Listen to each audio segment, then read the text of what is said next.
कल हम लोग बात कर रहे थे आपका सहकारी संघवाद, कोऑपरेटिव फेडरलिज्म। ये अलग से कोई शाखा नहीं है फेडरलिज्म की, बल्कि ये एक आवश्यकता है, एक नेसेसिटी है, जिसकी वजह से एक आइडिया डेवलप हुआ। इस पर बात कर रहे थे कल हम लोग। हमने कहा था जहां क्लासिकल फेडरलिज्म भी है, जहां फेडरलिज्म की बात शुरू हुई, वहां दोनों प्रकार की सरकारों के बीच संघर्ष ये शुरू हुआ। दोनों प्रकार की सरकारें अपने अपने अधिकारों को लेकर के बड़ी जागरूक थी, और होता भी यही है। जब बात शुरू होती है तो सब अपने अपने अधिकारों को लेकर बड़े जागरूक होते हैं, धीमे धीमे समझ में आता है। जब बात आगे बढ़ती है कि आप सिर्फ अपने अधिकारों को लेकर के अगर बात करेंगे तो आपके अधिकारों की रक्षा संभव नहीं है, हो नहीं पाएगा। सब अपने अपने अधिकारों की बात अगर करना शुरू करेंगे तो फिर किसी का कोई अधिकार सुरक्षित नहीं रह सकता। सबके अधिकार सुरक्षित रहे, इसी की चिंता करनी पड़ेगी। और जब तक इसकी चिंता नहीं होगी कि सबके अधिकार सुरक्षित रहे, तब तक कुछ भी नहीं हो सकेगा। इसी विचार ने प्रतियोगी संघवाद से सहयोगी संघवाद, इसकी ओर बढ़ावा पूरे विश्व की राज्य व्यवस्था को देना प्रारंभ किया। जहां जहां संघात्मक राज्य व्यवस्था थी, सब जगह सहयोगी संघवाद, कोऑपरेटिव फेडरलिज्म, ये कॉन्सेप्ट डेवलप होना शुरू हुआ। क्योंकि प्रतियोगी संघवाद के साथ चल नहीं सकता, इसलिए सहयोगी संघवाद ये विचार प्रारंभ हुआ दुनिया के देशों में। जहां भी संघवाद प्रारंभ हुआ, संघवाद सबसे पहले ऑस्ट्रेलिया, कनाडा, अमेरिका।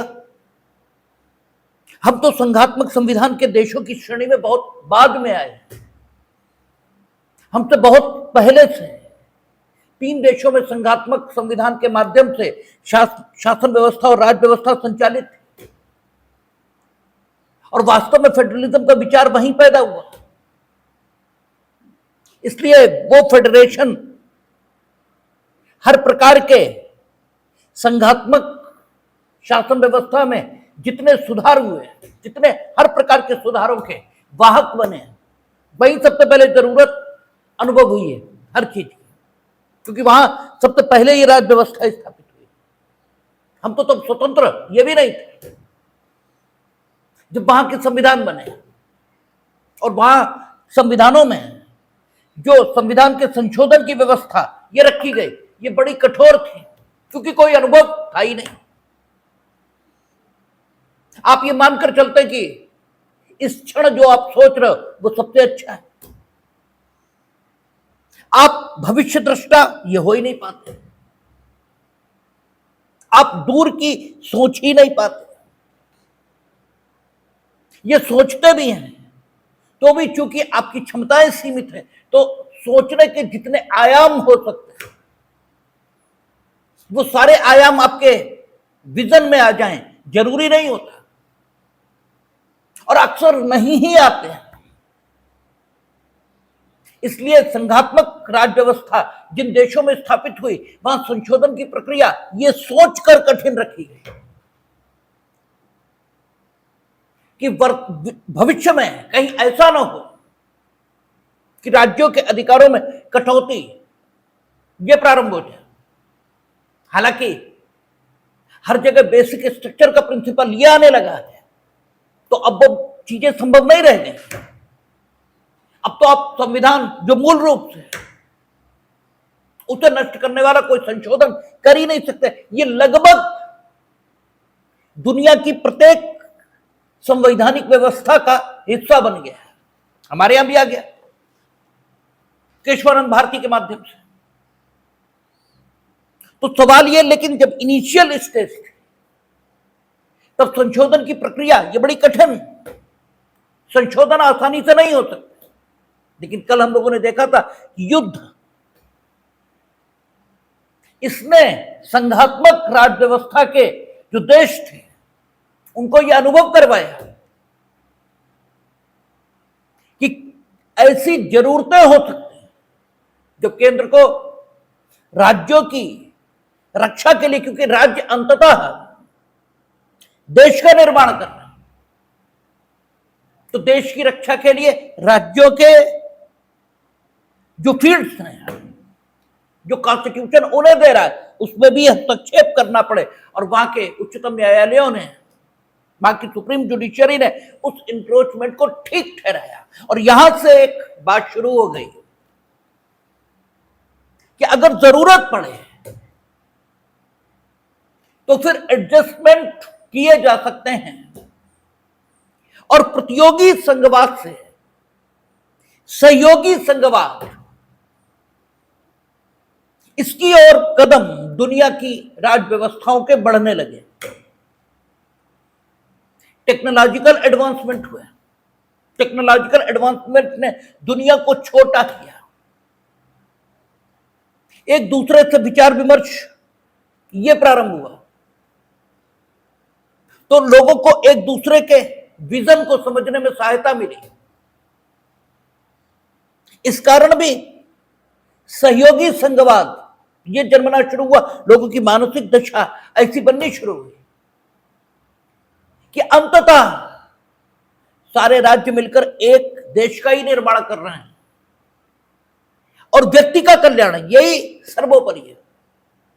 इसलिए दोनों राज्यों, दोनों सरकारों को, चाहे वो केंद्र की हो चाहे वो राज्य की हो, इन्हें मिलकर व्यक्ति के कल्याण के लिए प्रयास ये करने चाहिए। ये मानसिक दशा जो निर्मित होनी शुरू हुई। और साथ ही साथ ये भी टेक्नोलॉजिकल एडवांसमेंट ने अनुभव कराया कि अगर टेक्नोलॉजिकल एडवांसमेंट का संपूर्ण लाभ लेना है तो सहयोगी संघवाद इसी को अपनाना पड़ेगा। क्योंकि रेल चली है, अगर रेल का संपूर्ण लाभ आप लेना चाहते हैं तो पटरी सुरक्षित रहनी चाहिए। उत्तर प्रदेश में भी, मध्य प्रदेश में भी, तमिलनाडु में भी। अगर पटरी सुरक्षित नहीं रहेगी तो रेल का संपूर्ण लाभ आपको मिल जाए, यह संभव नहीं है। रेल का संपूर्ण लाभ यह नहीं है कि यहां से बैठे लखनऊ चले गए। रेल का संपूर्ण लाभ ये यहां से बैठे और तमिलनाडु में कन्याकुमारी उतरे और आपने एक वस्तु, एक माल यहां उत्पादित किया, लेकिन उसकी मार्केट अगर बिहार में, तो आप बिहार तक उस माल को सुरक्षित भेज पाए, इसके लिए जरूरी है पटरी। अगर रेल की पटरी सुरक्षित नहीं रही तो संभव नहीं है। और रेल की पटरी, इसकी सुरक्षा, यह सही है कि रेल केंद्रीय विषय है, लेकिन लॉ एंड ऑर्डर यह राज्य का विषय है। जब तुम रेलवे स्टेशन में इंटर कर पाओगे तभी तो केंद्र के जुडिक्शन में आओगे। उससे पहले तो राज्य के ही जुडिक्शन में, और रेलवे स्टेशन में इंटर भी कर गए तो भी रेल संपत्ति के साथ अगर कुछ होगा तो केंद्र का जुडिक्शन होगा। रेलवे स्टेशन पर कोई तुम्हें पीटे, तुम्हारे पैसे छीन ले, तब तो तुम राज्य के ही जुडिक्शन में हो। वो तो लॉ एंड ऑर्डर का मामला है।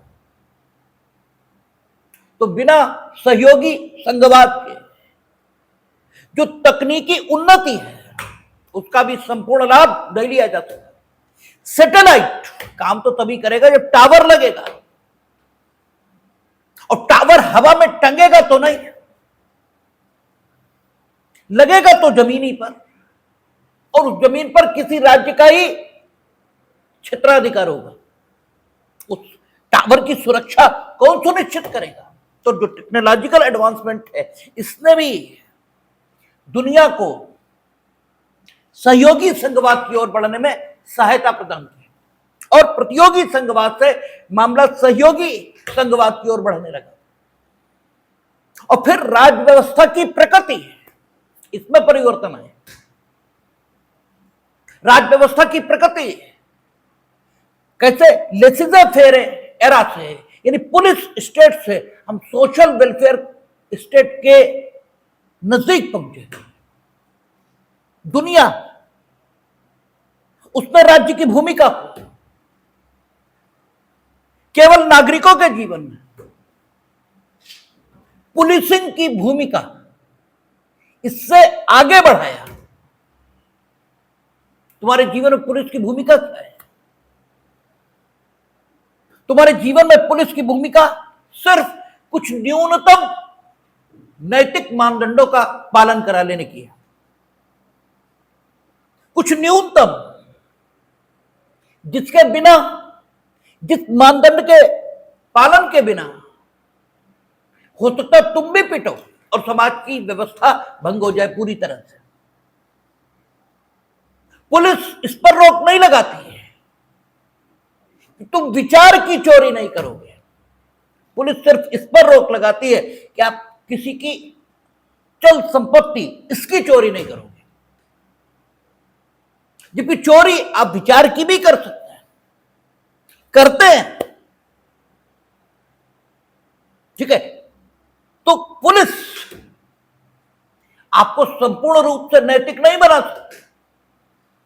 पुलिस आपको न्यूनतम नैतिक यह रख सकती है। पुलिस सिर्फ इतना ही सुनिश्चित कर सकती है कि आप सार्वजनिक स्थानों पर अश्लील गाने नहीं गाओगे, लेकिन पुलिस इस बात को सुनिश्चित नहीं कर सकती कि आप सार्वजनिक स्थान पर भद्दी भाषा में बात नहीं करोगे। भद्दी भाषा में बात सुनना यह भी ठीक नहीं लगता, लेकिन पुलिस इसको नहीं रोक सकती, क्योंकि पुलिस सिर्फ अपराध का होना रोक सकती है, और अपराध किसी भी कृत्य का सबसे एग्रावेटेड फॉर्म है। लेकिन कृत्य जब उतना बुरा हो जाए कि उसे विधायी का अपराध मान ले, उससे पहले भी बुरा हो सकता है। अपराध तो कृत्य के बुरा होने का उच्चतम बिंदु है, लेकिन शुरुआत तो निम्नतम बिंदु से उच्चतम तक की होती है। तो निम्नतम से उच्चतम तक के बीच की जो यात्रा है, इसमें कृत्य का स्वरूप तो नहीं बदल जाएगा, रहेगा तो वो खराबी है, और पुलिस उसको रोक ही नहीं सकती, क्योंकि पुलिस सिर्फ अपराध को रोकने के लिए बनी है। और इसीलिए हम में से किसी के खिलाफ एफआईआर नहीं है, लेकिन हम में से कोई ठीक है ऐसा शायद अपने दिल पर हाथ रख के हम में से कोई नहीं कह पाएगा, ठीक है। और एफआईआर हम में से किसी के खिलाफ नहीं है। और समाज में ठीक आदमी इतना दुर्लभ हुआ है कि अब उसे ही ठीक मान लिया गया है जिसके खिलाफ एफआईआर नहीं है। यह समाज का नैतिक पतन है, यह समाज का अधोपतन है, कि हम सिर्फ उन्हें ठीक मानने लगे हैं जिनके खिलाफ एफआईआर नहीं है। जबकि एफआईआर जिसके खिलाफ है, अगर गलत नहीं है तो वो समाज का वो व्यक्ति है जो न्यूनतम नैतिकता इसका भी पालन नहीं करता। तो चूंकि पहले समाज में सामान्य तौर पे लोग नैतिक होते थे, सामान्य तौर पर नैतिक ही होते थे, लेकिन कभी कभार ऐसा हो जाता था कि कोई बुरा आदमी पैदा होता था और वो कुछ गड़बड़ ये कर देता था, और वो भी सामान्य गड़बड़ नहीं करता था। जैसे किसी ने उसे इतना परेशान किया कि वो उसकी हत्या करने को ही उद्यत हुआ, तब बात अलग हो गई। अन्यथा अपराध बहुतायत में नहीं हो रहा था, खराब खराब जो लोग थे ये अधिसंख्या में नहीं थे। इसीलिए पहले जो राज्य का नेचर था कैसा था, पुलिस स्टेट, उससे काम चल रहा था, उससे दिक्कत ही नहीं आ रही थी, उससे झंझट ही नहीं था, सारा काम ठीक ढंग से चल रहा था, सोशल वेलफेयर के कॉन्सेप्ट की कोई जरूरत नहीं थी, क्योंकि समाज में सब एक दूसरे को अपना मान रहे थे। अगर किसी को कोई जरूरत थी तो समाज ही उस जरूरत को पूरा कर देता था, ठीक है, समाज ही उस जरूरत को पूरा कर रहा है। तो जरूरत कहां है सोशल वेलफेयर के कॉन्सेप्ट की? ये तो तब जब किसी शव को उठाने के लिए 4 कंधे भी नहीं मिलेंगे, तब शव को शमशान तक ले जाने के लिए शव वाहन इसकी जरूरत पड़ेगी। अगर 4 कंधे उपलब्ध हैं तो क्यों जरूरत पड़ेगी? जरूरत ही नहीं पड़ेगी। तो व्यक्ति जैसे जैसे अपने तक सीमित होता गया, वैसे वैसे राज्य की भूमिका उसके जीवन में बढ़ती गई। आपने विकास के नाम पर क्या किया? सिर्फ अपना भला सोचने की वृत्ति को बढ़ावा दिया। ठीक है ना? आपकी वृत्ति सिर्फ अपना भला सोचने तक रह गई, तब फिर राज्य की भूमिका बढ़नी शुरू हो गई और राज्य व्यवस्था की प्रगति ये बदल गई। ठीक है? और राज्य व्यवस्था ने क्या? सोशल वेलफेयर, समाज का कल्याण, ये राज्य ने अपनी जिम्मेदारी ये मान लिया, क्योंकि व्यक्ति समाज के सदस्य के तौर पर अपनी जिम्मेदारी को निभाने में पूरी तरह असफल हो गया। जब तक व्यक्ति समाज के सदस्य के तौर पर अपनी जिम्मेदारी निभाता रहा, तब तक सोशल वेलफेयर कॉन्सेप्ट की कोई आवश्यकता थी नहीं, इसलिए वो विकसित नहीं हुआ। जिसकी जरूरत नहीं वो विकसित नहीं होगा, और जो है वो भी अगर गैर जरूरी हो जाएगा तो खो जाएगा। ठीक है ना? जो कुछ है भी अगर वो गैर जरूरी होगा तो डेफिनेटली खो जाएगा। तो चूंकि सोशल वेलफेयर कॉन्सेप्ट इसकी जरूरत पैदा हो गई, तो इसलिए ये कॉन्सेप्ट आ गया। और जैसे ही सोशल वेलफेयर ये कॉन्सेप्ट आया, तो शिक्षा, चिकित्सा, ठीक है, आपका सिंचाई, वन लगाना, पर्यावरण की रक्षा, ये सारा का सारा राज्य का विषय बन गया। इसके लिए राज्य जिम्मेदार हो गया। पहले लोग कहते थे फलदार वृक्ष है, काटना नहीं। ठीक है, कटता ही नहीं था। फलदार वृक्ष को काटना ये एक अपशगुन के तौर पर माना जाता था। तो वन विभाग की जरूरत कहां है? वन विभाग की जरूरत ही नहीं है, तो वन विभाग क्यों होगा? तो वनों का संरक्षण राज्य की जिम्मेदारी क्यों होगी? जरूरत ही नहीं। लेकिन जब तुम कुल्हाड़ी लेकर डटी गए कि नहीं साहब हम तो कुछ रखेंगे ही नहीं, तो वन विभाग की जरूरत पड़ गई। फिर क्या किया जाए? तो सोशल वेलफेयर की राज्य व्यवस्था कोई बहुत अच्छी राज्य व्यवस्था है, हम कम से कम व्यक्तिगत रूप से इससे सहमत नहीं है। व्यवस्था समाज को निर्मित करनी चाहिए हमेशा। अगर किसी भी समाज में राज्य को सारी व्यवस्थाएं निर्मित करनी पड़ रही हैं, तो हमारे दृष्टिकोण से तो वो जानवरों का समाज है, आदमियों का समाज तो कम से कम नहीं है। लेकिन ऐसा है, हो रहा है। तो सोशल वेलफेयर के कॉन्सेप्ट के साथ सारी चीजें राज्य के कंधों पर पहुंच गई। अब जब राज्य के कंधों पर पहुंची है, तो कल हम लोगों ने चर्चा की थी कि जिम्मेदारियों के निर्वहन के लिए पैसे चाहिए। वो पैसे राज्यों के पास नहीं थे, क्योंकि उनके संसाधन इतने ज्यादा नहीं है। जब उनके संसाधन इतने ज्यादा नहीं है, तो सहयोगी संघवाद इसकी आवश्यकता अनुभव हुई, और यह अनुभव में आया कि केंद्र की बिना मदद चलेगा नहीं मसला। तो राज्यों को केंद्र की मदद मिलनी चाहिए, और केंद्र ने भी यह अनुभव किया कि अगर कोई भी राज्य अविकसित रहेगा तो अंततः देश अविकसित रहेगा। ठीक है, इसलिए विकास तो करना ही होगा। कोई भी हिस्सा अविकसित न रहे।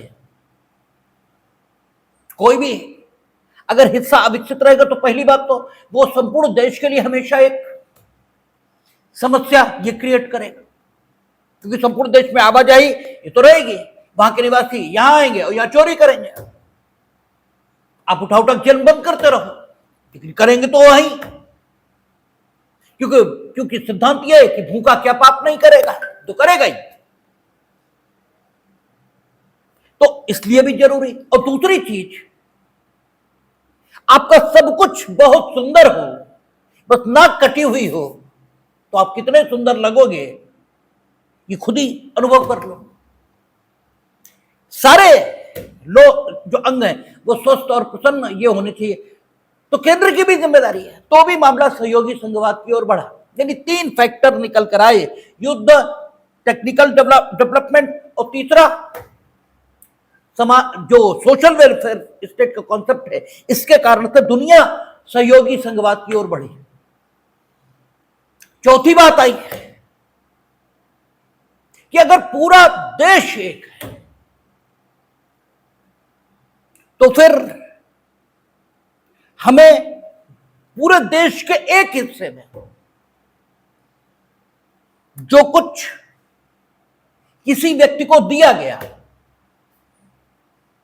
उसे प्राप्त चीज उसकी है, इस बात को मान्यता पूरे देश में देनी ही होगी अगर पूरा देश एक है। अन्यथा की स्थिति यह रहेगी कि आप कहते तो रहोगे कि पूरा देश एक है, लेकिन पूरा देश एक है यह व्यक्ति का अनुभव नहीं बनेगा। उत्तर प्रदेश में हमने एलएलबी की परीक्षा पास कर ली और मध्य प्रदेश हमें एलएलबी मान ही नहीं रहा। वो कहता है तुम उत्तर प्रदेश से एलएलबी पास हो तो उत्तर प्रदेश में जाओ वकालत करना, हम क्यों तुम्हें मान्यता दें। तो पूरा देश एक मेरे लिए अनुभव के मुताबिक एक देश के रूप में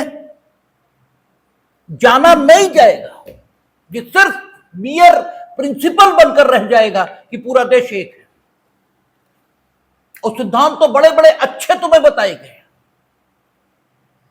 उनका क्या प्रभाव और परिणाम तुम पर हुआ? कोई प्रभाव और परिणाम नहीं हुआ। सिद्धांत तो दुनिया में बहुत बहुत बढ़िया है, लेकिन आपका सिद्धांत वही है जो आपने विकसित किया है। कहते ना, जब जागो तब सवेरा। दुनिया के लिए सवेरा कब हुआ इससे कोई मतलब नहीं, दुनिया के लिए सवेरा हो गया, लेकिन तुम्हारे लिए सवेरा तभी होगा जब तुम जाग जाओगे। नहीं, तुम्हारे लिए सवेरा कहां हुआ? होता रहे सवेरा, लेकिन उस सवेरे से तुम्हें क्या हासिल हुआ? सूरज आ गया, सूरज का प्रकाश है भी, दिन में जितने काम होते हैं वो सब हो भी रहे, और तुम आंखें बंद किए सो रहे। तो तुम्हारे लिए तो दुनिया अंधेरे में ही है, तुम्हारे लिए दुनिया कहां आई? किसी ने जाना होगा पूरा देश एक, उसका अनुभव उसका होगा। मेरे लिए पूरा देश एक कहां हुआ? ठीक है ना। हमने कहा था एक दिन कि सत्य तो एक ही है, लेकिन उस सत्य का अनुभव सबको खुद करना होगा। ठीक है, अनुभव तुम्हारा मेरा अनुभव नहीं बन सकता। तुम सत्य का अनुभव करो और हमें बता दो कि यह सत्य है और हम मान लें, तो अगर हम मान भी लें तो वो मान्यता बहुत देर ठहरेगी नहीं। इसीलिए तुम रोज मान लेते हो कि भगवान है, और जरा सा दुख पड़ता है तुम कहते हो हम कुछ नहीं मानते भगवान भगवान को। ठीक, अगर एक बार मान ही लिया तो फिर ना मानने का तो ठीक है, जो ना मानने की सुविधा थी, जो ना मानने का विकल्प था, वो तो खत्म हो चुका है। अब न मानने का की बात ही कहां रही, क्योंकि तुमने कुछ माना ही नहीं था। बात यह थी। तो ठीक है, सत्य तो एक ही है, लेकिन उस सत्य तक सबको पहुंचना होगा, ठीक है, सबको जाना ही होगा। और जो सत्य तक पहुंचे उन्हें देखकर सिर्फ आप इतना कर सकते हैं कि आप खुद को ढाढ़स बंधा सकते हैं कि डेफिनेटली सत्य होगा, क्योंकि ये लोग सत्य तक पहुंचे हैं, ठीक है ना। इतना ही सिर्फ हो सकता है सत्य तक पहुंचे हुए लोगों का उपयोग, बाकी तुम्हें ही जाना है। उनके द्वारा जो कुछ बताया गया वो तुम्हारे कम से कम किसी भी उपयोग का नहीं है, तुम्हारा कोई मतलब नहीं उससे। भारत एक है, ये तुम्हारी प्रतीति, तुम्हारा अनुभव ये कैसे बने। और डर है कि एक स्टेट ये कह सकती है, हालांकि हमारा संविधान बहुत लेट आया है, लेकिन जो कुछ हमारे यहां अनुच्छेद 245 कहता है वो दुनिया के देशों में किसी और अनुच्छेद के माध्यम से कहा गया है कि प्रत्येक राज्य सिर्फ अपनी सीमा में लागू होने वाला कानून ये बना सकता है, अन्य कोई कानून वो बनाएगा ही नहीं। और बनाएगा भी तो उसके द्वारा बनाए गए अन्य कानून का उसके राज्य के बाहर कोई कानूनी प्रभाव ये होगा ही नहीं, वो अनकॉन्स्टिट्यूशनल है। तो सवाल ये है, अगर एक राज्य ने अपने राज्य में किसी व्यक्ति को अपने बनाए कानून के मुताबिक कोई विधिक अधिकार यह दिया है, और जिस कानून के मुताबिक उसने संबंधित व्यक्ति को विधिक अधिकार दिया है, अगर वो व्यक्ति हिंदुस्तान के किसी भी हिस्से में जाए और उसे अपने राज्य के द्वारा प्रदत्त कानूनी अधिकार के माध्यम से अर्जित जो हक और अधिकार है वो प्राप्त न हो, तो वो कैसे अनुभव करेगा कि हम जिस राज्य के निवासी हैं वो राज्य इसी देश का भाग है। उसका यह अनुभव हो नहीं सकता, ठीक है। सिद्धांतों में आप उसे कितना भी बताओ, कुछ भी बता लीजिए, ठीक है। गीता समझाते समझाते शायद कृष्ण की जबान में गांठें पड़ गई होगी और अर्जुन को समझ में नहीं आया। जब उन्होंने अपना विराट रूप प्रकट किया, एक क्षण में समझ में आ गया। जो कुछ वो समझा रहे थे वो एक सेकंड इसमें समझ में आ गया, क्योंकि देखने से अनुभव हुआ वो जो सिद्धांतों में बताया जा रहा है। सिद्धांत की सत्यता ये तो प्रयोग से ही तय होगी। तो आप बताते रहो किसी को कि पूरा भारत एक है, मानेगा नहीं वो। और इस बात की संभावना भी है कि अनुच्छेद 245 का सहारा लेकर कोई राज्य यह कहना शुरू कर दे कि तुम्हारे यहां ये तुमने जिस राज्य में यह हक अर्जित किया हम क्यों दें उसे मान्यता, क्योंकि अनुच्छेद 245 कहती वो ऐसा कानून थोड़ी बना सकते हैं जिसके अंतर्गत किए गए कार्य का प्रभाव हमारे राज्य में होने लगे। यह कैसे संभव है। इस प्रकार की चीजें भी आ सकती हैं। राज्यों के बीच संघर्ष हो जाएंगे। वो कहते ना, पंछी नदियां पवन के झोंके, ठीक है ना, इन पर किसी का जोर तो नहीं है। नदी तो एक जगह से बहेगी और बस बहती ही चली जाएगी, वो तो एक राज्य से गुजरेगी दूसरे राज्य में जाएगी। तो अगर इस राज्य को जहां से वो बह रही है उसके संबंध में विधायन का हक दे दिया जाए, तो नदी तो भारत में बह रही है और ये सारी जलराशि रोक लें तो जो दूसरा राज्य जो इन्हीं के समान भारत का पार्ट है उस तक तो जल जाएगा ही नहीं, और फिर संघर्ष शुरू होगा, क्योंकि वो राज्य कहेगा हमें भी चाहिए। तो सवाल यह है कि अगर तुम्हारा ये हाथ इस हाथ को तोड़ने लगे तो नुकसान किसे होगा। नुकसान तो तुम्हें होगा भाई, ये हाथ इस हाथ को तोड़े तो नुकसान अंततः किसे होना है?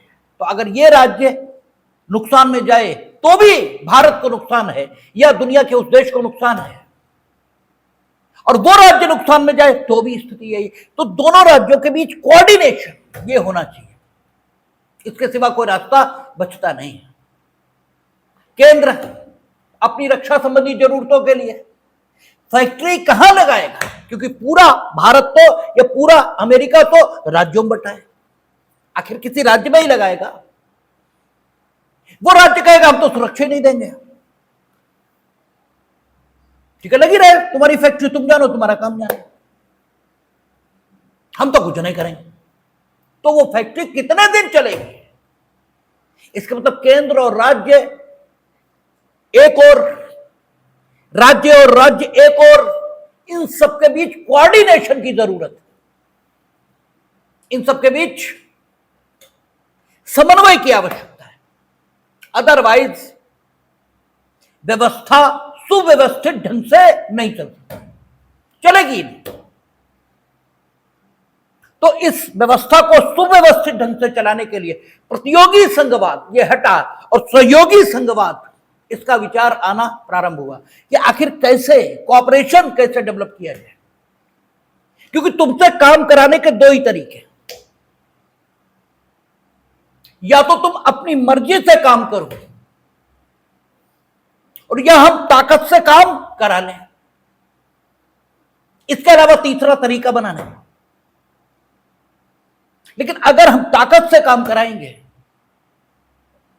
तो तुम बस काम करोगे, और तुम बस काम करोगे, इन शब्दों का अर्थ क्या? तुम काम को कुछ ऐसे करोगे कि हम तुमसे ये शिकायत न कर पाए कि तुमने काम नहीं किया। काम हो या न हो इससे तुम्हारा कोई ताल्लुक नहीं है। ये यूं कहे काम हो तो तुम्हारे अंगूठे पर और न हो तो तुम्हारे अंगूठे पर। अगर हम तुमसे काम जबरदस्ती कराएंगे तब यही दशा बनेगी।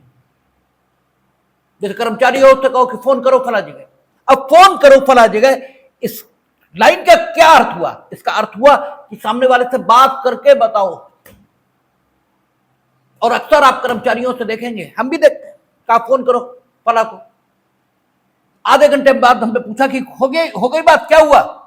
अरे सर उन्होंने तो उठाया ही नहीं था। अब ये कौन सी बात है? जब हमने कहा फोन करो, इसका मतलब यह है कि अगर नहीं उठाया तो दोबारा मिलाओ, और तब तक मिलाते रहो जब तक बात ना हो जाए। यह कोई फाइनल उत्तर ना आ जाए। लेकिन काम ऐसे किया गया कि बस अब हम कह ही नहीं सकते कि तुमने काम नहीं किया। लेकिन किया नहीं उन्होंने। ये कामों को करने का सरकारी ढंग है। सरकार में सब ऐसे ही काम होते हैं, टोटल काम ऐसे ही होता है।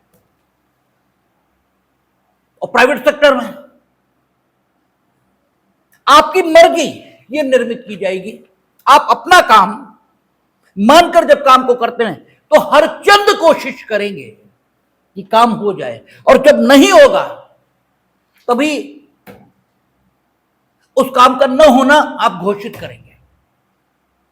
और सरकारी ढंग से जब काम होगा तो सिर्फ कोशिश करेंगे एक बार, क्योंकि एक ही बार तो कहा गया, हो या भाड़ में जाए। ये अंतर है दोनों चीजों का। तो अगर प्रतियोगी संघवाद रहे तो हर वक्त राज्यों से कहना पड़ेगा या हर वक्त केंद्र से कहना पड़ेगा कि ऐसा करिए, और एक बार भी आप चूके तो वैसा नहीं होगा। और एक बार भी अगर चूक हुई राज्य व्यवस्था के संचालन में तो क्या होगा? नुकसान देश का होना है। नुकसान तो देश का ही होना है।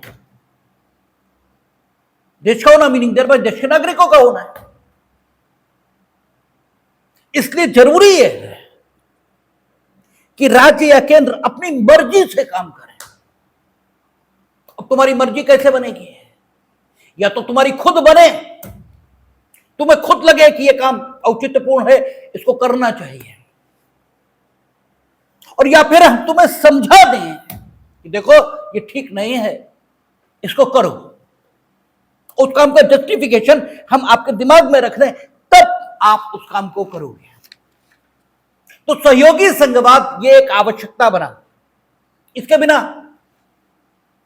चल नहीं सकता, क्योंकि सोशल वेलफेयर स्टेट का कॉन्सेप्ट है राज्य विभिन्न कामों को करने के लिए उत्तरदायी हैं और राज्यों के पास आर्थिक संसाधन है ही नहीं जिनमें वो उतने कामों को निपटा पाए। इसके लिए उन्हें केंद्र की मदद चाहिए। अगर वो आधुनिक तकनीक का संपूर्ण फायदा लेना चाहते हैं तो भी उन्हें परस्पर सहयोग करना पड़ेगा, क्योंकि आधुनिक तकनीक का सदुपयोग सुनिश्चित करने के लिए जिस इंफ्रास्ट्रक्चर, जिस अवसंरचना को खड़ा करने की जरूरत है वो अंततः राज्यों में ही खड़ी होगी, और अगर वो सुरक्षित न रही तो उस इंफ्रास्ट्रक्चर के अभाव में आधुनिक तकनीक का पूरा लाभ ये देश को नहीं मिल सकता। युद्धों संबंधी आवश्यकता, सुरक्षा संबंधी आवश्यकता, क्योंकि यह पहली आवश्यकता है जो किसी भी प्रकार की गतिविधि के लिए जरूरी है। ये तीन चीजें, और चौथी चीज संपूर्ण देश एक है, इसका अनुभव प्रत्येक व्यक्ति को कराने के लिए एक राज्य में कानून के मुताबिक अर्जित किए गए हकों को पूरे देश में मान्यता मिलना यह भी जरूरी है। और इस सबके लिए केंद्र और राज्य प्रयास करने को तैयार हैं। इसके लिए केवल संविधान में लिख देना पर्याप्त नहीं है, उनके बीच बेहतर डायलॉग, उनके बीच अच्छा संवाद, इसको सुनिश्चित करना भी जरूरी है। बिना संवाद के या संवाद के अभाव में वो लोग सिर्फ और सिर्फ संविधान में लिख देने के आधार पर वो सब कुछ करने को तैयार नहीं होंगे जो सब कुछ उन्हें करना चाहिए, करेंगे ही नहीं। क्योंकि जितने शास्त्र हैं, जितने चीजें लिखा तो उनमें सब कुछ है, तुमने कितना जाना, किताब में तो सब कुछ है, तुम्हारा अनुभव वो बना या नहीं, महत्व तो इस बात का है। अन्यथा जो कुछ है उसका तुम्हारे लिए क्या मतलब, तुम्हारे लिए तो कोई मतलब नहीं। इस सबको संभव बनाने के लिए दुनिया के देशों में जितने भी संविधान हैं उनमें कुछ चीजें, कुछ टेक्निक्स अपनाई गई। दुनिया के देशों में जहां जहां शुरुआती दौर में संघवाद अपनाया गया तो शुरुआती दौर में तो मामला प्रतियोगी संघवाद का ही रहा, लेकिन जैसे जैसे ये जरूरतें सामने आई वैसे वैसे वहां टेक्निक्स का विकास प्रारंभ हुआ जिसके माध्यम से सहयोगी संघवाद को सुनिश्चित किया जा सके। पहले तो सहयोगी संघवाद ये कल्पना में ही आया, क्योंकि कोई भी चीज पहले तो कल्पना में ही आती है। फिर इसे यथार्थ में संभव बनाने के लिए दुनिया के देशों में कुछ टेक्निक्स विकसित करनी शुरू की। और टेक्निक्स क्या थी? टेक्निक ये है कि एक तो जुडिशियल इंटरप्रिटेशन, इसकी टेक्निक अपनाई गई। न्यायिक निर्वचन के माध्यम से जो विभिन्न संवैधानिक उपबंध थे उनका आवश्यकता के कारण उदार अर्थान्वयन करके विभिन्न प्रकार के कामों को विभिन्न प्रकार की सरकारों इनके अधिकार क्षेत्र में मान्यता दी गई और यह कहा गया कि इन्हें यह काम करने का हक है। यानी जुडिशियल इंटरप्रिटेशन यानी न्यायिक निर्वचन के माध्यम से सहयोगी संघवाद की ओर कदम बढ़ाए गए। सहयोगी संघवाद ये आवश्यकता अनुभव की गई कि भाई प्रतियोगी संघवाद से काम नहीं चलेगा, हमें सहयोगी संघवाद अपनाना पड़ेगा। अब सहयोगी संघवाद हम अपनाए कैसे, ये दिक्कत आ गई। तो सहयोगी संघवाद अपनाने के लिए दुनिया के देशों में न्यायिक निर्वचन इसका सहारा लिया गया। लेकिन न्यायिक निर्वचन बहुत दूर तक नहीं जा सकता। न्यायिक निर्वचन के लिए कोई चीज तो होनी चाहिए, आखिर कुछ तो हो, कोई एक शब्द ये तो संविधान में मिले, हम उसी का तो निर्वचन करेंगे। अगर एक शब्द भी नहीं है तो फिर क्या करेंगे? तो न्यायिक निर्वचन, फिर तो संशोधन यही आवश्यक हो गया। ठीक है, तो न्यायिक निर्वचन ने आवश्यकता की पूर्ति कुछ हद तक ही की, बाकी नहीं की। तो हमने आपको बताया था कि जो एग्जीक्यूटिव ताकत होती है सरकारों की, इसमें भी वो सारे काम कर सकते हैं, सारे काम। वो विभिन्न प्रकार की संस्थाओं की रचना भी अपनी एग्जीक्यूटिव कैपेसिटी में कर सकते हैं, सिवाय एग्जीक्यूटिव कैपेसिटी में वो नहीं कर सकते जिससे नागरिकों के अधिकारों पर विपरीत प्रभाव, क्षतिकारक प्रभाव, यह पढ़ना हो। अगर नागरिक के अधिकार पर क्षतिकारक प्रभाव होना है तो फिर कानून के माध्यम से ही नागरिकों के अधिकारों को वो क्षति कारित की जा सकती है, और वो भी एक सीमा तक ही की जा सकती है। अगर उस क्षति से फंडामेंटल राइट वायलेट होने लगे तो वो भी नहीं की जा सकती, एक सीमा तक की जा सकती है, और उस सीमा तक जाने के लिए भी कानून की जरूरत है। लेकिन अगर नागरिकों के अधिकारों पर कोई विपरीत असर नहीं पड़ रहा तो अपनी एग्जीक्यूटिव कैपेसिटी में सरकारें कुछ भी कर सकती हैं। जैसे हमारे यहां योजना आयोग, नीति आयोग, इस सब का गठन जो है एग्जीक्यूटिव कैपेसिटी में किया गया है। इसके लिए कोई स्टैट्यूटरी कोई कानून नहीं बना है, ये एग्जीक्यूटिव कैपेसिटी में लिए गए निर्णय कर सकते हैं। तो ऑस्ट्रेलिया हो, कनाडा हो, अमेरिका हो, सब जगह एग्जीक्यूटिव कैपेसिटी में ऐसी चीजें निर्मित की गई जिससे राज्यों को आर्थिक सहायता ये दी जा सके, केंद्र और राज्य के बीच डायलॉग ये सुनिश्चित किया जा सके एग्जीक्यूटिव कैपेसिटी में। और जहां अगर कोई कानून था तो उस कानून के मुताबिक कानून बनाकर भी, उस एंट्री के मुताबिक कानून बनाकर भी इस सारे डायलॉग को सुनिश्चित करने का प्रयत्न हुआ है। हमने ऑस्ट्रेलिया में कल उदाहरण दिया था, जैसे उन्होंने क्या बनाया, कॉमनवेल्थ ग्रांट कमीशन, यानी केंद्र राज्यों को किस प्रकार से आर्थिक मदद देगा। ऑस्ट्रेलियन लोन काउंसिल ये बनाई उन्होंने, उसमें प्राइम मिनिस्टर होंगे, सभी राज्यों के चीफ मिनिस्टर होंगे, एक एग्रीड फार्मूला निकलेगा, उसके आधार पर सभी राज्यों को लोन ये दिया जाएगा, और लोन के रूप में जो राशि बटेगी उसकी व्यवस्था केंद्र करेगा। कनाडा में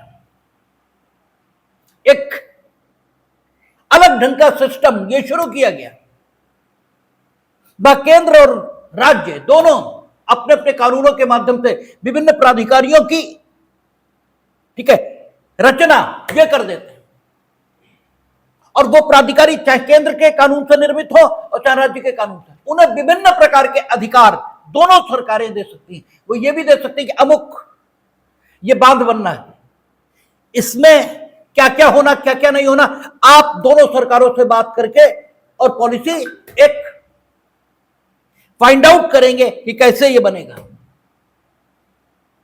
और कैसे ये बेहतर बने। ठीक है, इस प्रकार की चीजें दुनिया के देशों में चली। अब सहयोगी संघवाद, क्योंकि आवश्यकता बन गया, इसलिए सहयोगी संघवाद को सुनिश्चित करने के लिए संविधान की सीमा में रहते हुए विभिन्न देशों में विभिन्न प्रकार के प्रयास ये शुरू हुए। अमेरिका में एक एडमिनिस्ट्रेटिव काउंसिल का गठन हुआ, प्रशासनिक समिति का, वो केंद्र और राज्यों के बीच समन्वय बिठाएगी कि पूरे देश में एक पॉलिसी अप्लाई जा सके। पूरे देश में अगर किसी बात के लिए टेक्निकल असिस्टेंस इसकी आवश्यकता है तो विभिन्न सरकारें एक दूसरे को टेक्निकल असिस्टेंस उपलब्ध कराएं। जो विभिन्न प्रकार की जरूरतें हैं उनको पूरा करने के लिए एक कमेटी ये बनाई गई। अब चूंकि हमारा संविधान 1950 में बना, तो 26 जनवरी 1950 को जब बना और हमारे सामने दुनिया के देशों के अनुभव मौजूद थे, तो हम अगर अपने संविधान में उन सब बातों को ध्यान में रखकर, उन सब जरूरतों को ध्यान में रखकर सहयोगी संघवाद को सुनिश्चित करने के लिए प्रोविजन शामिल न करें तो हमसे ज्यादा मूर्ख और कौन है? भाई, आग जलाती है, इसके अनुभव के लिए जरूरी तो नहीं कि तुम खुद का हाथ चूल्हे में घुड़सो। किसी का हाथ दुर्भाग्यवश चूल्हे में चला गया तो उसकी जलन को देखकर आप यह अनुभव कर सकते हो कि आग जलाती ही होगी। और चूंकि उसका शरीर और आपका शरीर भिन्न तत्वों से निर्मित नहीं है, इसलिए आपको यह समझ में आ जाना चाहिए कि अगर इसे जलाया तो जलाएगी हमें भी। हमारे साथ कोई रहम का या किसी वीआईपी नेस का व्यवहार आग नहीं करने वाली, इतना तो आपको समझ में आना चाहिए। तो इसके लिए भारत के संविधान निर्माताओं ने संविधान में विभिन्न अनुच्छेदों की व्यवस्था की, जिसके माध्यम से केंद्र और राज्य के बीच सहयोग को सुनिश्चित किया जा सके। हमने संघात्मक व्यवस्था अपनाई और हमने यह भी जाना दुनिया के अनुभव से कि एक मजबूत केंद्र जरूरी है। अगर मजबूत केंद्र नहीं होगा तो फिर व्यवस्था नहीं चल सकती। केंद्र को मजबूत होना ही होगा। और हमने कहा कि कुछ भी सीखने के लिए केवल प्रकृति को देखना इतना ही काफी है। कोई जरूरी नहीं कि किताबें पढ़ी जाए। अगर कुम्हार का चाक एक चीज होती है, ऐसे कील वो स्थिर रहती है, उसी पर वो घूमता रहता है। वो कील डिस्टर्ब होना शुरू हो जाए, वो हिलना शुरू हो जाए तो चाक का चलना असंभव है। केंद्र मजबूत चाहिए, केंद्र हिलना डुलना नहीं चाहिए। आपकी बाइक है, जिस धुरे पर टिकी है, उसका पहिया जिस धुरे पर घूम रहा है, वो धुरा अगर कमजोर है तो पटक लगनी जरूरी है, लगेगी। इसके लिए किताब पढ़ने की जरूरत नहीं है, सिर्फ वो देख ले। लेकिन देखे कैसे? ध्यान से देखें। देखें वैसे नहीं कि दिखाई दे दिया तो देख लिया। अगर आप ध्यान से देखेंगे तो कुछ भी आपको सिर्फ प्रकृति में दिखाई देगा। कोई जानवर आपको आज तक उदास मिला? होता है, मालिक नहीं है तो थोड़ा बहुत वो परेशान हुआ, लेकिन परमानेंटली जैसे आप उदास होते हो, जैसे आप डिप्रेशन में जाते हो, जैसे आप एंजाइटी में जाते हो, ऐसे जाते मिला? क्यों नहीं मिला भाई? काहे नहीं मिला? इसलिए नहीं मिला, ऐसा नहीं उसमें बुद्धि नहीं है और तुम बड़े बुद्धिमान हो, ऐसा कारण नहीं है। कारण यह है कि जानवर न तो पीछे उसके साथ जो दुर्व्यवहार हुआ उसे सोचता है और न कोई भविष्य की प्लानिंग करता है। वो सिर्फ आज में जीता है, अभी में जीता है, बस। वो क्षणजीवी है। इस समय जो कुछ है बस यही सच है। भविष्य आया नहीं तो उसकी चिंता क्या करना? जो विगत था वो बीत चुका है, अब उसका कोई मूल्य नहीं रह गया। जो कुछ है बस अभी है। इसीलिए आप देखेंगे कि जानवर कुछ क्षण बाद मरने वाला है, वो स्लॉटर हाउस में बंधा है, बस 10 मिनट की बात, और उसके सामने चारा पड़ा है, वो आराम से खा रहा है। ठीक है, वो आराम से खा रहा है, वो क्षणजीवी है, वो क्षण को जीता है, भविष्य की चिंता नहीं करता। आप क्षणजीवी नहीं है। आपकी चिंताओं का, आपकी एंजाइटी और डिप्रेशन, इसका कारण क्या है? किसी ने हमें गाली दी थी, वो मर गया, वो टाइम चला गया, तुम गाली लिए बैठे हो, इतने में गाली दी थी और दुखी हो रहे हो। या कल ये करेंगे इसे लेके परेशान हो। ये दो बातें छोड़ दी जाए तो जो तुम्हारा वर्तमान है वो तो कभी दुख तुम्हें देता ही नहीं। तो इसलिए एंजाइटी और डिप्रेशन है, अदरवाइज इसके लिए स्थान ही कहां है। तो जो कुछ सीखा जाए वो कैसे सीख लिया जाए, प्रकृति से भी सीखा जा सकता है।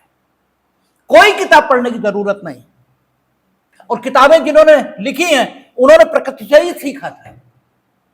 मूल टीचर तो प्रकृति ही है, उन्होंने ठीक से देखा चीजों को और जान लिया कि ये कारण है।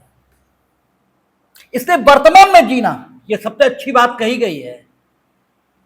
ठीक है, लोग कहते हैं वर्तमान में जीना चाहिए। क्यों जीना चाहिए? इसीलिए जीना चाहिए क्योंकि वर्तमान में जीना आपको सुखी और संतुष्ट हमेशा बनाए रखेगा। आप भविष्य में या भूत में जिएंगे तो कभी न सुखी होंगे न संतुष्ट होंगे, कुछ नहीं होगा, हमेशा आप दुखी ही रहेंगे। जानवर इसीलिए सुखी है क्योंकि वो अभी जी रहा है, उसके लिए बस अभी है, बाकी कुछ नहीं है उसके लिए। न कल कुछ था न आज कुछ है। कल तुमने उसके साथ अभी 10 मिनट पहले दुर्व्यवहार किया था, वो भी उसे याद नहीं है, और भविष्य की चिंता भी उसे नहीं है। जो कुछ अभी है बस ठीक है। ऐसा स्वभाव जितना आप अपना लेंगे उतने सब ठीक हो जाएगा। तो प्रकृति का अनुभव कहता है मजबूत केंद्र जरूरी है, उसके बिना काम नहीं चलने वाला। हमारे निर्माताओं को यह अनुभव में आया कि मजबूत केंद्र आवश्यक है, उन्होंने मजबूत केंद्र बनाया। लेकिन मजबूत केंद्र के साथ अगर हम केंद्र की मशीनरी उसे भी उतने ही विस्तार से नियुक्त करें तो देश का सारा कोष कर्मचारियों की तनख्वाहों में निकल जाएगा, आवश्यकता नहीं। इसलिए उन्होंने क्या किया कि राज्यों की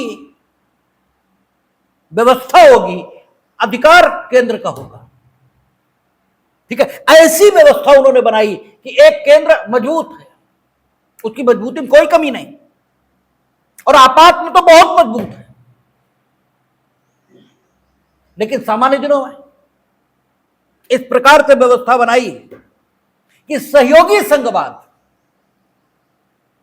ये एक वास्तविकता के तौर पर देश में सुनिश्चित किया जा सके, और इसके लिए विभिन्न प्रोविजंस आपने देखे थे।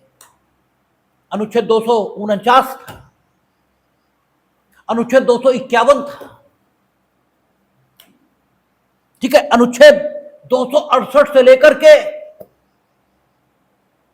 282 तक के प्रावधान है जिनमें वित्तीय सहायता केंद्र राज्यों को देगा, उनके बीच बंटवारे चलेंगे, उनके बीच विभिन्न प्रकार के टैक्स लगाने की विधायी क्षमता ये उनको दी गई। और इसके अलावा प्रशासनिक व्यवस्था ये सुनिश्चित की गई, जहां पर जरूरी है केंद्र का निर्देश मानोगे वहां केंद्र को इस प्रकार की ताकत भी दी कि प्रशासनिक निर्देश मान्य होंगे राज्य को, नहीं मानोगे तो अनुच्छेद 365 के मुताबिक हम ये निष्कर्ष निकालेंगे कि राज्य का शासन संविधान के उपबंधों के मुताबिक नहीं चल रहा, और फिर आपकी स्थिति खराब भी हो सकती है। हम 355 का सहारा भी ले सकते हैं और 356 का सहारा भी ले सकते हैं, दोनों बातें हो सकती हैं, लेकिन जल्दी जल्दी ऐसा नहीं करेंगे। और ऐसी व्यवस्था भी 256 में की गई कि राज्यों की सहमति से राज्यों की मशीनरी का इस्तेमाल केंद्र करेगा, और केंद्र अपनी योजनाएं लागू कराएगा तो फाइनेंशियल असिस्टेंस 257 के मुताबिक वही देंगे। एक संपूर्ण व्यवस्था सहयोगी संघवाद को सुनिश्चित करने के लिए की गई। आप 307 देखेंगे, अनुच्छेद 301 से लेकर 307 तक के प्रोविजन सब आने वाले हैं। अनुच्छेद 307 में क्या लिखा कि 301 से लेकर 306 तक की जो बातें, इनको लागू करने के लिए अगर किसी प्राधिकारी की नियुक्ति की जरूरत हो तो वो किया जाएगा। 249 है सहयोगी संघवाद, इसको सुनिश्चित करना, और सहयोगी संघवाद को सुनिश्चित करने में अनुच्छेद 261, 262 और 263 इनकी भी भूमिका है। ये भी 3 आर्टिकल्स हैं जो सहयोगी संघवाद को सुनिश्चित करने के लिए भारत के संविधान में शामिल किए गए। इनमें से अनुच्छेद 261, अनुच्छेद 261 ये कहता है कि भारत के संपूर्ण राज्य क्षेत्र में अगर किसी एक जगह पर आपने उस जगह के कानून के मुताबिक कोई हक हासिल किया, कोई अधिकार हासिल कर लिया, तो भारत के संपूर्ण राज्य क्षेत्र में उस अधिकार को संपूर्ण विश्वास, पूर्ण विश्वास और पूरी मान्यता, क्या कहता है आपका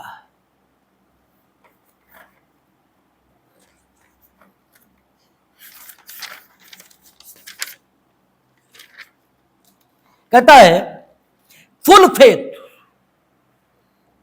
एंड क्रेडिट। फुल, उसने फेथ से पहले लगाया और फिर एंड लगाया, इसका मतलब full faith and full credit, ये ऐसे पढ़ा जाएगा इसको। Full faith and credit shall be given, may का प्रयोग नहीं किया, shall be given throughout the territory of India to public acts, records and judicial proceedings of the union and of every state। every state शब्द का प्रयोग किया, प्रत्येक राज्य और संघ, इसके जो पब्लिक एक्ट्स, ठीक है, पब्लिक एक्ट का मतलब क्या निकला, सार्वजनिक कार्य, रिकॉर्ड्स, अभिलेख, ठीक है, कहता सार्वजनिक कार्यों, अभिलेखों और न्यायिक कार्यवाहियों को पूरा विश्वास और पूरी मान्यता दी जाएगी। इसीलिए इसे full faith and credit class कहते हैं। और ये कहां से लिया, अमेरिका से लिया। और ये सहयोगी संघवाद को सुनिश्चित करने में मील का पत्थर है। ये एक ऐसा आर्टिकल है जो वाकई पूरे भारत को, एक भारत की वास्तविकता देता है, पूरे भारत को एक देश की वास्तविकता देता है। वास्तव में यह संभव बनाता है कि व्यक्ति को यह अनुभव हो कि वो एक ही देश के निवासी।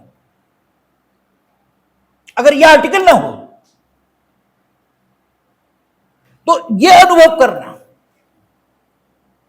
न्यायिक निर्वचन पर आधारित हो जाएगा कि वाकई पूरा देश एक है। फिर तो अनुच्छेद 245 की व्याख्या करनी पड़ेगी और विभिन्न प्रकार के निर्वचन से हमें यह बात लानी पड़ेगी कि नहीं नहीं, एक स्टेट में अगर किसी सार्वजनिक कार्य को किया गया है, कोई अभिलेख तैयार किया गया है या कोई जुडिशियल प्रोसीडिंग चली है, तो इनसे हासिल हक पूरे देश में मान्यता प्राप्त रहेगा। यह हमें न्यायिक निर्वचन से लाना पड़ेगा और यह कोई बहुत अच्छी स्थिति नहीं होगी, क्योंकि न्यायिक निर्वचन किस ओर जाएगा, ईश्वर ही मालिक है। कैसे कैसे लोग होते हैं, कैसी कैसी तर्क देते हैं, जरा आप देखो, ठीक है, और क्या क्या कुकर्म और क्या क्या बदतमीजी पूर्ण बात ये नहीं करते। और वो कोई गैर पढ़े लिखे लोग नहीं हैं जो नीचता की बातें कर रहे हैं, वो बहुत पढ़े लिखे, और जो सबसे ज्यादा पढ़ा लिखा है वो सबसे अधिक धूर्त। ठीक है, धूर्तता और शिक्षा ये एक दूसरे का पर्याय हो गई, क्योंकि शिक्षा का वास्तविक अर्थ तो खो ही गया। शिक्षा का कोई संबंध आपकी इस प्रकार की स्कूली शिक्षा से नहीं है, उसका कोई संबंध नहीं है इस शिक्षा से। लेकिन शिक्षित का तो अर्थ ही हो गया है। अशिक्षित और धूर्त ये एक सिक्के के दो पहलू हो गए। तो इसलिए अगर full faith and full credit ये क्लास हट जाए तो फिर मामला फिर न्यायिक निर्वचन पर आधारित हो जाएगा। और न्यायिक निर्वचन क्या आएगा, वो एक गोपालन वाला भी आ सकता है और मेनका गांधी तक आने में 1951 से 1978 27 साल भी लग सकते हैं। और 27 साल एक देश के तौर पर ठीक है, व्यवहार करने में चूक की दशा में कितने महंगे साबित होंगे इसका कोई अंदाजा नहीं है। इसलिए full faith and full credit ये रखा है। और क्या कहा उसने? सार्वजनिक कार्य। और सार्वजनिक कार्य इस शब्द का मतलब क्या लेंगे? Public act. ठीक है, पब्लिक एक्ट इस शब्द का मतलब क्या लेंगे? और कानूनों में एक चीज एक बार बताई जाती है और लगभग सब जगह उसका वही मतलब रहता है। अगर कोई संदर्भ विशेष है तो विधायिका स्वयं उस शब्द के अर्थ को बदल देती है, अन्यथा एक बार एक शब्द का जो अर्थ होता है सभी कानूनों में लगभग वही रहता है। तो इंडियन एविडेंस एक्ट हम लोग देखेंगे। मान लोक दस्तावेज ये परिभाषित है।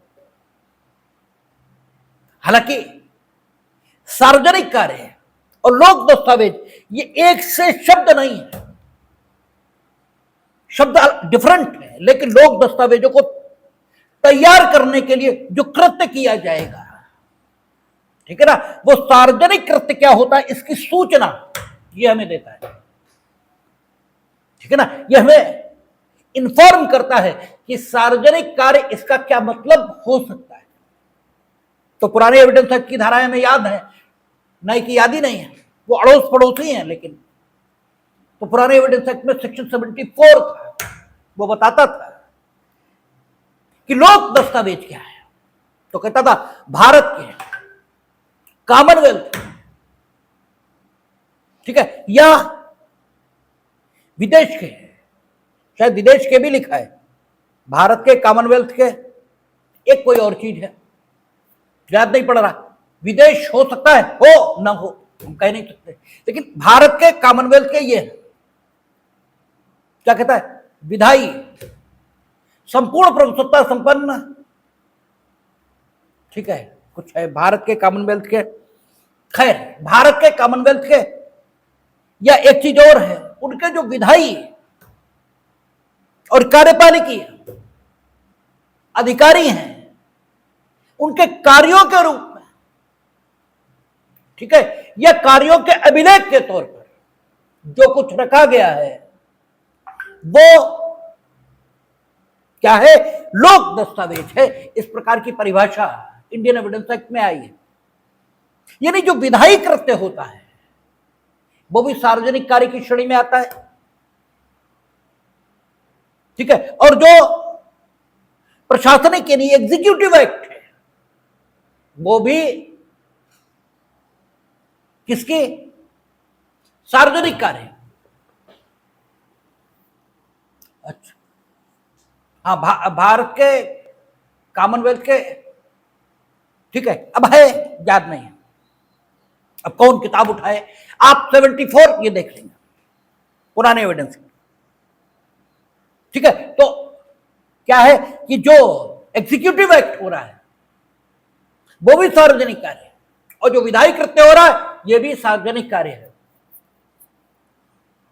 विधायी कृत्य कानून बना तो उत्तर प्रदेश का ये कानून है, इसे एमपी भी मान्यता देगा, केरल भी मान्यता देगा, यद्यपि उत्तर प्रदेश का है, और केंद्र भी मान्यता देगा। मान्यता देगा मीनिंग देयर बाय, अगर हमने उत्तर प्रदेश के कानून के अंतर्गत कोई लाइसेंस प्राप्त किया तो केरल में भी हमें लाइसेंसधारी माना जाएगा। लाइसेंस देना एग्जीक्यूटिव एक्ट है और लाइसेंस जिस अधिनियम में दिया गया है वो लेजिस्लेटिव एक्ट है, दोनों को मान्यता मिलेगी। केरल में अगर हम पकड़े गए कि तुम्हारे पास डीएल नहीं है या तुम विदाउट वैलिड परमिट गाड़ी चला रहे हो, और हमने उत्तर प्रदेश सरकार के कानून के मुताबिक, उत्तर प्रदेश सरकार के कानून तो नहीं कहना चाहिए, उत्तर प्रदेश की विधायिका के कानून के मुताबिक उत्तर प्रदेश की सरकार द्वारा नियुक्त कार्यपालिकी अधिकारी से अगर हमने परमिट हासिल किया है तो केरल ये नहीं कह सकता कि आप गैर कानूनी ढंग से हमारे यहां गाड़ी चला रहे, विदाउट परमिट गाड़ी चला रहे, ये नहीं कहा जा सकता, क्योंकि सार्वजनिक कार्य को फुल फेथ, पूरी मान्यता और पूरा विश्वास in the whole territory of India, ये दिया जाएगा। पूर्ण विश्वास, पूरा विश्वास और पूरी मान्यता। केरल पूरा विश्वास व्यक्त करेगा उस कानून के प्रति कि ये उत्तर प्रदेश का कानून है, और उसके अंतर्गत जो कार्यपालिकी कृत्य हुआ हमें परमिट जारी करने का, उसे भी पूर्ण विश्वास और पूरी मान्यता ये मिलेगी। ठीक है, लेकिन जो तुम लाइसेंस दिखा रहे हो ये वाकई लाइसेंस है, इसकी तो जांच होनी चाहिए। अगर ये लाइसेंस है और उसी प्राधिकारी ने जारी किया है, जिस प्राधिकारी के द्वारा उसका जारी किया जाना दर्शित है, तो ये ठीक है। लेकिन ये तो तय हो कि उसी प्राधिकारी ने जारी किया है। तुम कंप्यूटर से खुद ही स्कैन करके डाउनलोड करके नहीं ले आए हो, ये तो तय हो। ठीक है, ये कैसे तय हो? एक तरीका हो सकता है कि हम परमिट लेंगे और संबंधित अथॉरिटी को भेजेंगे, वो डाक से में सूचित करेगी कि यस हमने जारी किया है, जैसा आर्म्स लाइसेंस के सत्यापन की प्रक्रिया है। जम्मू कश्मीर से बनवा लाते हैं, पंजाब से बनवा लाते हैं, अगर वाकई वहां से बनाए तो वैलिड है। लेकिन अगर वहां से नहीं बना, तुमने खुद फर्जी बनाया है, जैसे शाहजहांपुर में बहुत लोगों ने बना लिए थे, तो फिर तुम जेल जाओगे। वहां बना होना चाहिए और साबित करने की प्रक्रिया कि किसी भी, अच्छा यही स्थिति जुडिशियल प्रोसीडिंग्स की है। उत्तर प्रदेश की अदालत ने डिसाइड किया। आप जानते हैं जो लोअर जुडिशरी है वो राज्य सरकारों की है। ठीक है, हम लोग पढ़ के आए हैं कॉन्स्टिट्यूशन ऑफ इंडिया में, लोअर जुडिशरी राज्य की है, गवर्नर के द्वारा नियुक्त है। ठीक है, तो लोअर जुडिशरी ने कुछ डिसाइड किया तो उसको पूरी मान्यता तमिलनाडु में भी मिलेगी, जम्मू कश्मीर में भी मिलेगी, सब जगह, और केंद्र भी पूरी मान्यता देगा। मानिए वो व्यक्ति डाकखाने में था, उत्तराधिकारियों को भुगतान होना है, कौन करेगा? केंद्र सरकार। डिसाइड किसने किया? उत्तराधिकारी कौन है? राज्य की न्यायपालिका ने। सक्सेशन एक्ट, सक्सेशन सर्टिफिकेट किसका है? सिविल जज सीनियर डिवीजन उत्तर प्रदेश के। लेकिन उसे डिसाइड, उसे किया जाएगा, पूर्ण विश्वास, पूरी मान्यता। लेकिन जो डॉक्यूमेंट या जो सार्वजनिक कार्य अभिलेख या न्यायिक कार्यवाही है, वो क्या प्रभाव उत्पन्न करेगी और उसको कैसे साबित किया जाएगा, इसके संबंध में संसद कानून बनाएगी। क्या प्रभाव दिया जाएगा? जैसे हम लोगों ने पढ़ा है इंडियन एविडेंस एक्ट में, निर्णयों की सुसंगति। कहा था? सेक्शन 44। ठीक है ना, 41, 42, 43 और 44, ये 4 सेक्शन थे पिछले एविडेंस एक्ट में। और एविडेंस एक्ट किसका है? केंद्र का। वो बताता है साबित कैसे किया जाएगा। तो कहता है सत्यापित प्रतियां दाखिल करनी होंगी। कोर्ट में रोज निकलवाई जाती है, उन्होंने कहा साहब नकलें निकलवाई हैं, सर्टिफाइड कॉपीज मिल जाएंगी तो हम दाखिल करेंगे। क्यों? क्योंकि एविडेंस एक्ट ऐसा कहता है। साबित करने का तरीका किसने बताया? एविडेंस एक्ट में, संसद के अधिनियम। हालांकि वो संसद ने नहीं बनाया, लेकिन प्रज्यूम किया जाएगा संसद ने बनाया। संविधान में हम लोगों ने देखा था, आर्टिकल था संभवतः 370 ही तो था। ठीक है, संभवतः वो था, तो संसद ने बनाया हुआ माना जाएगा। वो बताता है साबित कैसे होगा और उसका क्या प्रभाव होगा। तो 41 क्या 44 क्या कहता है? 41, 42 और 43 में वर्णित निर्णयों के अलावा अन्य निर्णय सुसंगत होंगे किंतु निश्चायक साक्ष्य नहीं होंगे। 41 कहता है जब न्यायालय 3 अधिकारिताओं में, कौन कौन सी? विवाह विषयक, नवाधिकरण विषयक और दिवाला विषयक अधिकारिताओं में काम कर रहा हो, तब हैसियत आदि के संबंध में उसके द्वारा यदि अपने अंतिम निर्णय डिग्री आदि के माध्यम से कुछ घोषित किया गया है तो वो निश्चायक साक्ष्य होगा। ठीक है ना?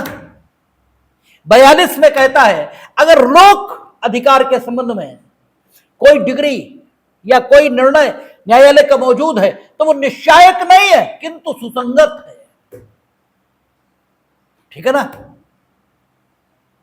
तो इस प्रकार का प्रभाव जुडिशियल प्रोसीडिंग या सार्वजनिक कार्य या लोक अभिलेख का क्या होगा, वो निश्चायक साक्ष्य होगा, सुसंगत होगा, उसका प्रभाव क्या होगा और उसको साबित कैसे करेंगे, इसके संबंध में 261 सबसेक्शन 2 कहता है, खंड 1 में निर्दिष्ट कार्यों, अभिलेखों और कार्यवाहियों को साबित करने की रीति और शर्तों तथा उनके प्रभाव का उदाहरण संसद द्वारा बनाई गई विधि द्वारा उपबंधित रीति के अनुसार किया जाएगा, ये कहा, ठीक है। और सबसेक्शन 3 में उसने कहा, भारत के राज्य क्षेत्र के किसी भाग में सिविल न्यायालयों द्वारा दिए गए अंतिम निर्णयों या आदेशों का उस राज्य क्षेत्र के भीतर कहीं भी विधि के अनुसार निष्पादन किया जा सकेगा। सिविल कोर्ट की डिग्री है, एक राज्य के न्यायालय द्वारा दी गई, पूरे भारत के राज्य क्षेत्र में वो एग्जीक्यूटेबल होगी। और आपको पता है कि डिग्री का पारित होना एक अलग बात है और डिग्री निष्पादित होना ये दूसरी बात है। डिग्री का निष्पादित होना शुद्ध रूप में प्रक्रिया विधि का विषय है और डिग्री का पारित होना सबस्टेंटिव लॉ का विषय है। अगर सबस्टेंटिव लॉ के मुताबिक आप किसी अधिकार के हकदार हैं तो ही डिग्री आपको वो हक देगी, अन्यथा डिग्री हक नहीं देगी। तो डिग्री का पारित होना सबस्टेंटिव लॉ और प्रोसीजरल लॉ दोनों का विषय है, लेकिन एग्जीक्यूट होना सिर्फ किसका विषय है? प्रक्रिया विधि का। और लिमिटेशन प्रक्रिया का ही हिस्सा माना जाता है, क्योंकि लिमिटेशन अधिकार को खत्म नहीं करता, सिर्फ उपचार पर रोक लगा देता है। हम लोगों ने 20 बार पढ़ा है, वो प्रक्रिया का हिस्सा है।